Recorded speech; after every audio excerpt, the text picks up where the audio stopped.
Welcome everybody to Sustainable River Basin Management Module 3.2 Part 4. Today we will be speaking about water pollution.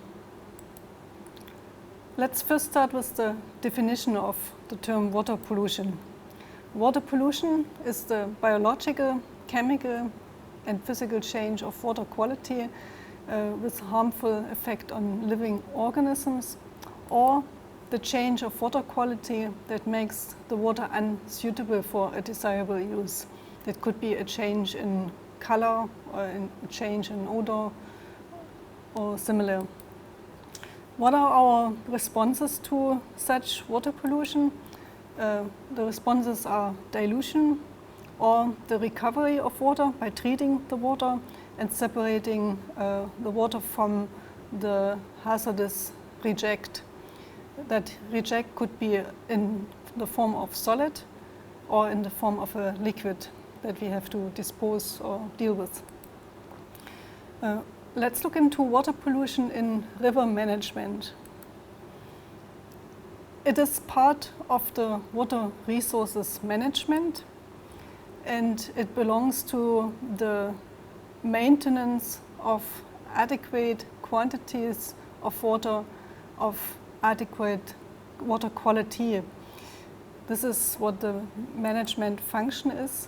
However, what we see very often in river management organizations is that water pollution control is the least effective water resources management function, and we also see that pollution is worsening with the urbanization, with the industrialization, as well as with the population growth.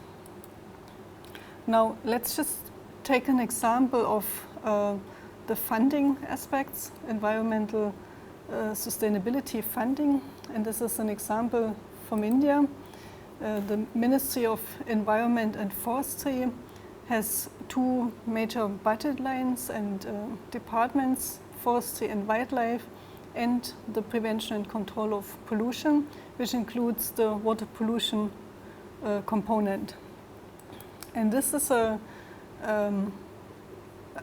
chart showing us the trend of the financing of environmental science and technology in the last 10 years. This starts here with in the year 1999 to 2008, and here we have the amounts in crores rupees, and what we can see here are the different funding lines. Education and research are under the forestry and wildlife, whereas research in and ecological regeneration, environment, education, training, extension, and other schemes not specified here are funded under prevention and control of pollution. And what we can see is that some of those budgets have not changed a lot, although there is a general upward trend towards receiving more funds.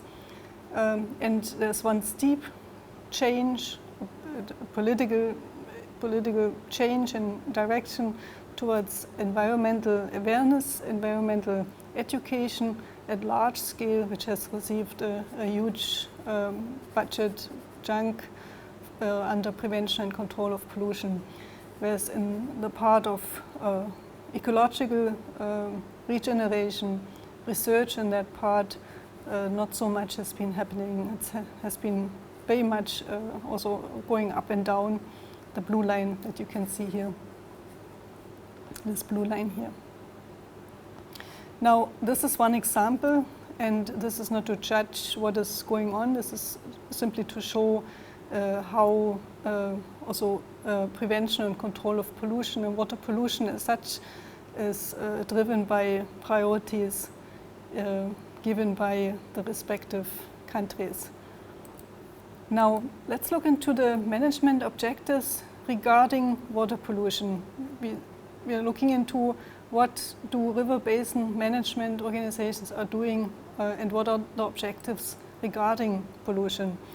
This is to measure the extent of pollution of the pollution problem, to understand it, and to measure or monitor the progresses made in dealing with the problem.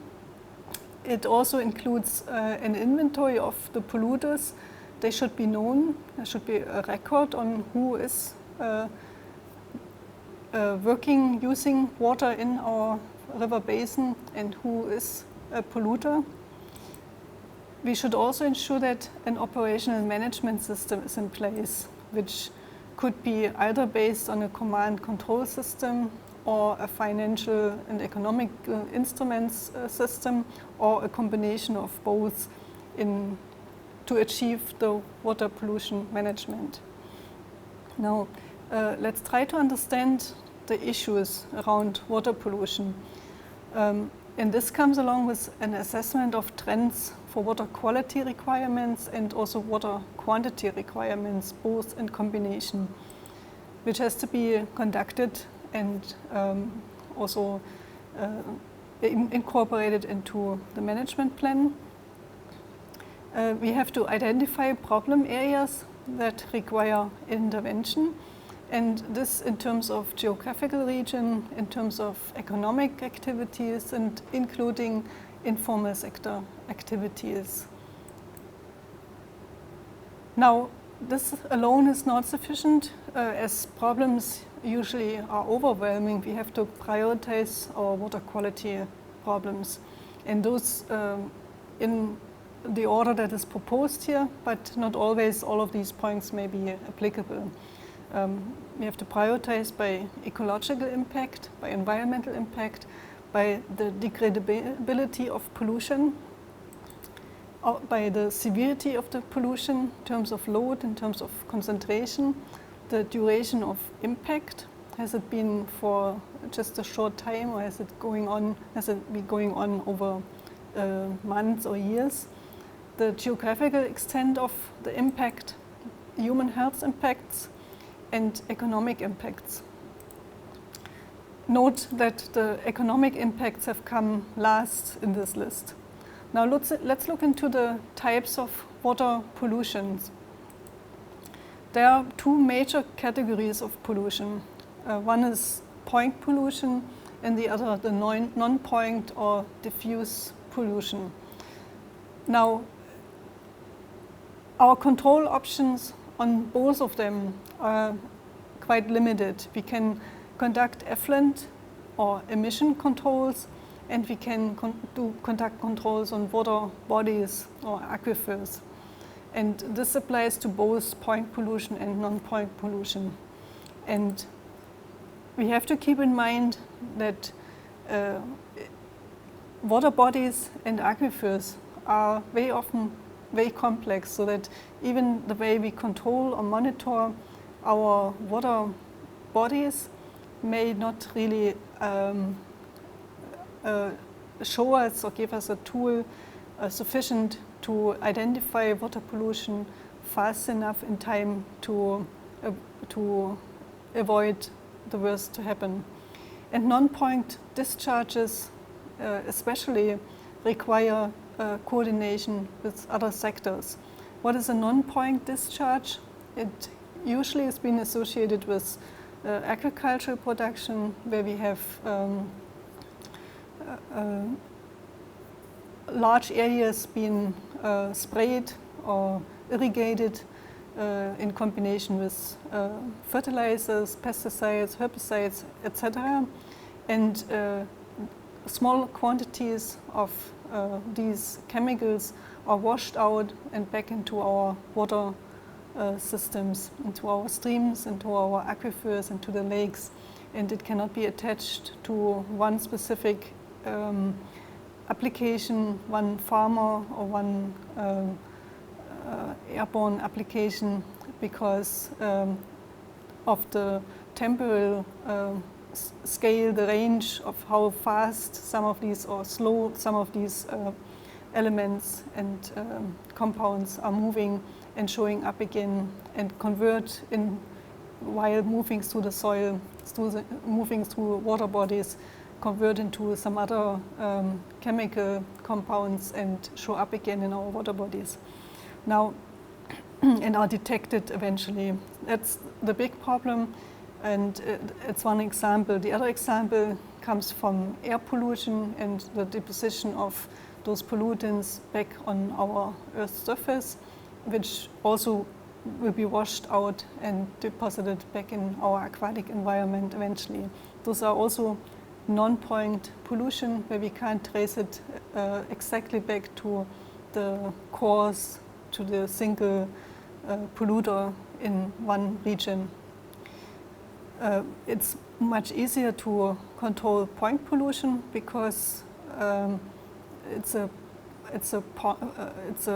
localized source of pollution, often also very typical for specific industries or for categories of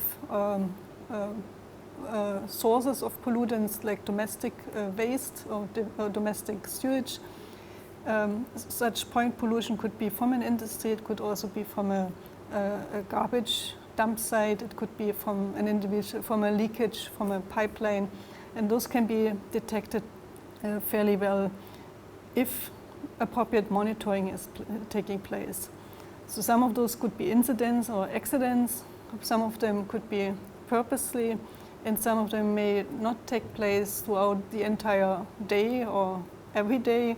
They may just occur once at a time when we may least expect it to happen as part of the discharge of policy of some of the manner discharge of pollutants is conducted by some industries. Now let's zoom out a little bit and look into the water chemistry now for a short while. There are about 92 naturally occurring elements, of which at least 45 were found in water. They may naturally occur in water. For water resources management, not all of those elements are of relevance, of course. And also, it may economically not be meaningful or possible to analyze all of these possibly existing elements or compounds in water. Now, this takes us to the point of trying to classify the chemical components in water. We can do this based on the chemical distribution in water, which might be either dissolved in the form of dissolved matter, it might be in the form of colloidal matter, or it might be in the form of suspended matter. We could also classify this based on the chemical constitution, and those components could occur in water in the form of dissolved gases. They could also occur in the form of dissolved ions, or they may occur in the form of molecular dispersed organic components. Or we could classify this according to pollution, and this is what we are going to discuss in a moment. However, the other classifications are relevant, and that's why I'm presenting it here, because it's important. They help us to understand reaction pathways, and they help us develop appropriate methods for contaminant removal. Now, let's look into the classification of water pollutants, and one of the categories are infectious microorganisms. Those are bacteria, they could be viruses, parasites, which in the majority of the cases are from human and animal feces if they occur in water. The second pollutant is we can categorize as oxygen-demanding chemical processes. Remember that oxygen is needed for the decomposition of most of the organic matter, and as well as a part of the general food processing. Just remember of fermentation processes, very important. They're also important in, for instance, paper production, and also quite important in textile industry, just as examples. The third group of water pollutants are dissolved inorganic chemicals. Those are, for instance, acids. Those are, for instance, toxic chemicals and their metabolites, usually coming from industries, but also from agriculture and households. Just remember of the pharmaceuticals, the personal health care products, cleaners, and so on, we've touched upon earlier already. Now let's continue on this list. It's long. Another group of water pollutants are organic chemicals, and there may be simple organic compounds, there may be complex organic compounds, there may be polyaromatic hydrocarbons, and so on. And some of them occur naturally in our environment, some are completely artificial, human-made, and some of them you know. I'm just providing a few examples of the fuels, the plastics. Just think of the textiles, depending on organic chemicals, pharmaceuticals again, pesticides, detergents, cleaners, and many others. Another water pollutant are plant nutrients, which we apply on our fields to improve harvests. Those are water-soluble nitrates, we talked about it, ammonia, sulfate, phosphate, but also boron and many other nutrients we touched upon earlier. And those occur in sewage, in agriculture, also in industries, and come back in domestic sewage again. And this list is still not ending. What also comes under the group of water pollutants is heat pollution. We may easily forget about that, but it's very important. It means the increase or decrease of water temperature, which as a consequence changes element solubility in water. It triggers in that way nutrient excess and processes like eutrophication. And this has its source from industrial cooling processes, but also from household heating and household cooling again. And think of the urbanization, the footprint of urban areas is exactly very high in terms of heat pollution. Another water pollutant is radioactivity. What is radioactivity? It has its origin in unstable isotopes and so-called radioisotopes, which occur naturally inside water molecules. Just remember of tritium, one of the elements making up a water molecule, or they may be occurring dissolved in water, which may have its reason in the mobilization of these radioactive isotopes from the aquifer, from the rock environment in which water occurs, or it may be artificially formed from nuclear processes like fusion or fission, from our industries, from our energy, power generation industries, or from our military applications. And finally, we have, as on the list of water pollutants, sedimentation, siltation, and suspension.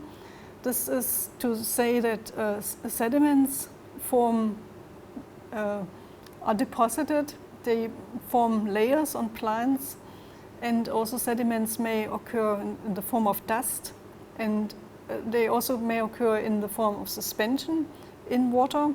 And in both of the ways, deposition on plants and occurrence in suspension, they disrupt photosynthesis.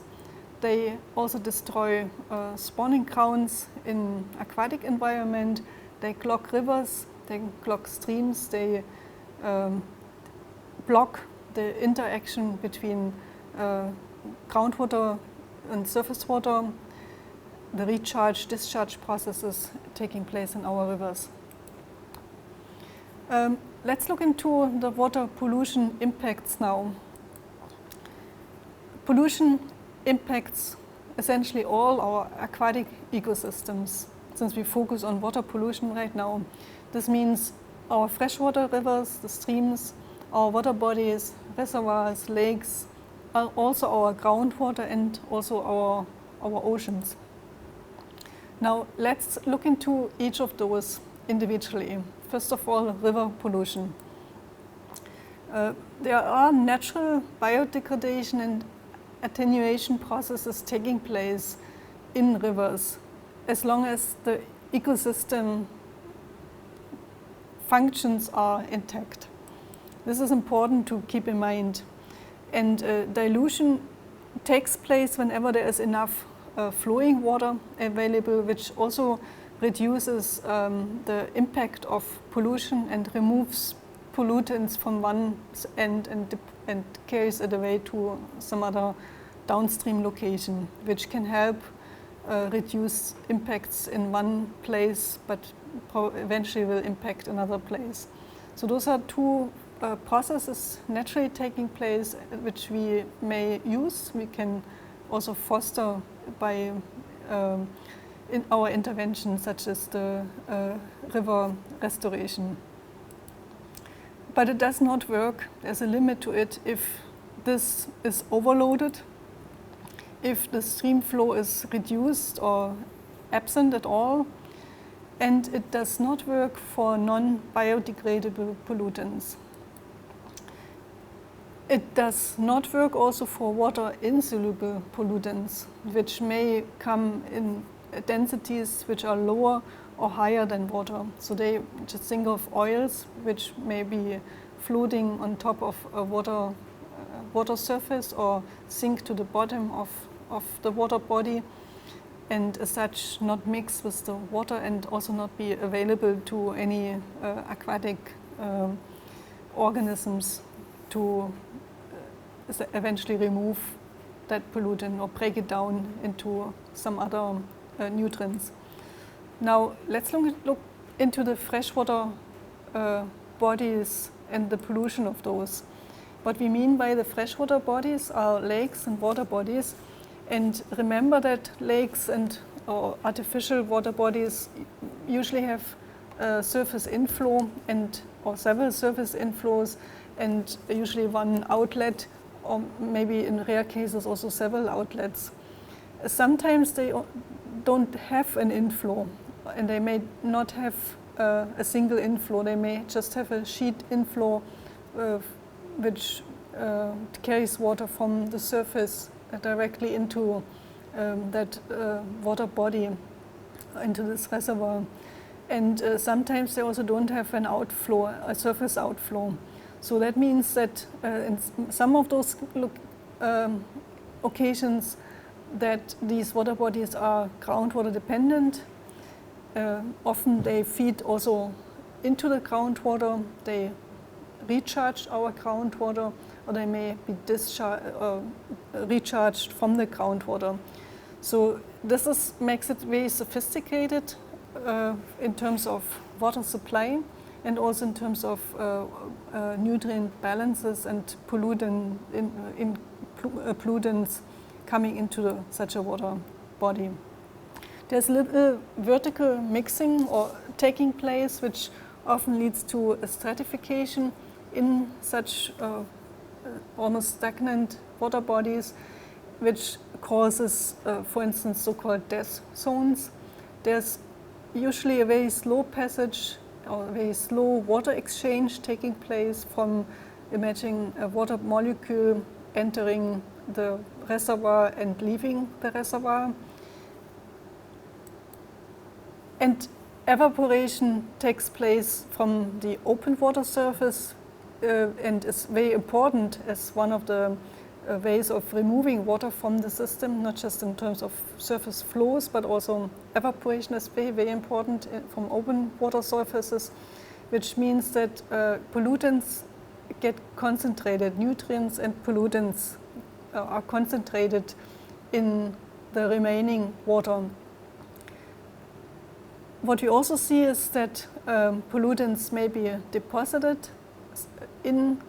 at the bottom of such a lake, which may lead to the extinction of benthic lives. We also very often see with the water pollution of lakes an increase in invasive species. It promotes the development and growth of invasive species, and it also comes along with biodiversity reduction, the explosion of certain species, and this results in a collapse of our food chains. This affects at the end also our fishery, for instance, and all those industries which depend on the water, the lake water. And finally, our freshwater bodies act as sinks of atmospheric pollutants.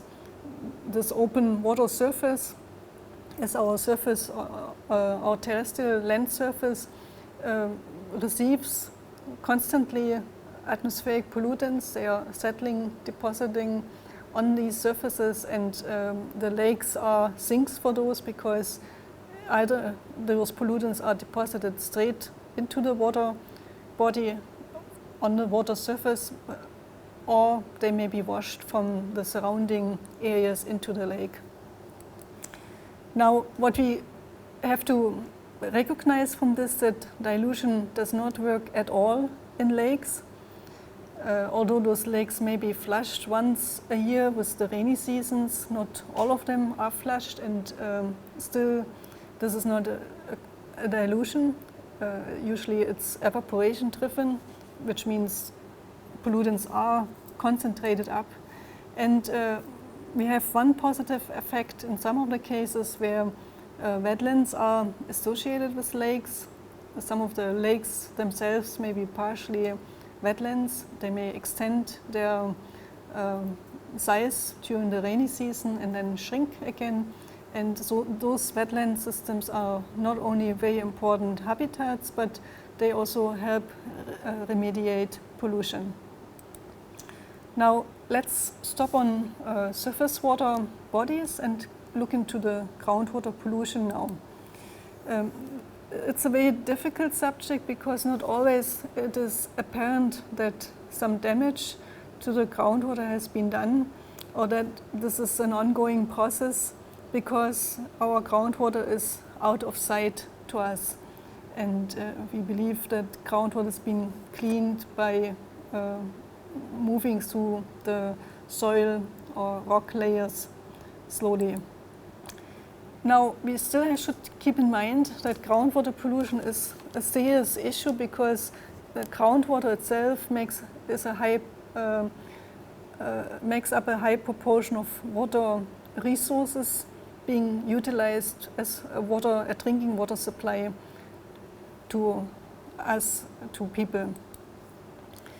What happens in aquifers is that there's very little dilution taking place, as there is little recharge taking place, and that the dispersion processes are very slow. Dispersion means that particles, including water molecules, are moving very slowly from one location to another location, very often in the form of plumes. The possibilities for self-cleaning mechanisms are very slow, and in some of the cases even impossible. And this is because the cleaning is a matter of the rock-water interactions taking place, the type of rocks that we have in which water will move. And the self-cleaning is also very much slowed down or enacted, because the microbial reactions are either reduced or absent because of the lack of oxygen. There's only very few types of microorganisms that may be able to survive in such tough living conditions. There's no light that could accelerate microbial growth, and the water temperatures in groundwater are usually fairly low, which also slow down microbial growth or chemical reactions in general. Now, the cleaning up of the groundwater pollution, once it's been discovered, is usually very expensive and also very time intensive and not often successful. Now, let's move into the ocean pollution as the last of our points here. Remember that oceans are the sinks of terrestrial aquatic pollutants. All of our rivers, all of our terrestrial surface waters will eventually either evaporate or reach the oceans. So those are major sinks. And the pollution observed is usually worst in heavily populated coastal zones. Why is this so? Nearly 50% of our world population lives in coastal areas. Most of our megacities are located in coastal areas. What are the processes possible to deal with water pollution in ocean? Oceans dilute. It's one of the major ways of getting rid of our waste, of our pollutants, by diluting it in the ocean. And many of the components are degraded, are broken down into reusable components, which will be taken up by other organisms again, or may cycle back into our atmosphere and eventually come back to our terrestrial zones. But this simply requires that those are degradable pollutants and that we do not overload the oceans in a global way. Now, what happens to the non-degradable pollutants is that they get accumulated and concentrate in our oceans.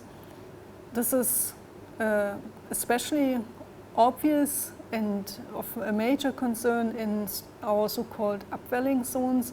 This is where major ocean currents meet, and any of the pollutants, solid or liquid, are trapped in those upwelling zones and accumulate there and eventually destroy our highly biologically productive zones. There are many documentaries about this, and you should probably go into to search about those and watch some of these documentaries to get a better impression about the scale of the impact of these pollutants in our oceans. Now, there's an additional component to our ocean. We have wetlands and estuaries and mangrove swamps along the transition from terrestrial to aquatic zones, which are very highly diverse in organisms.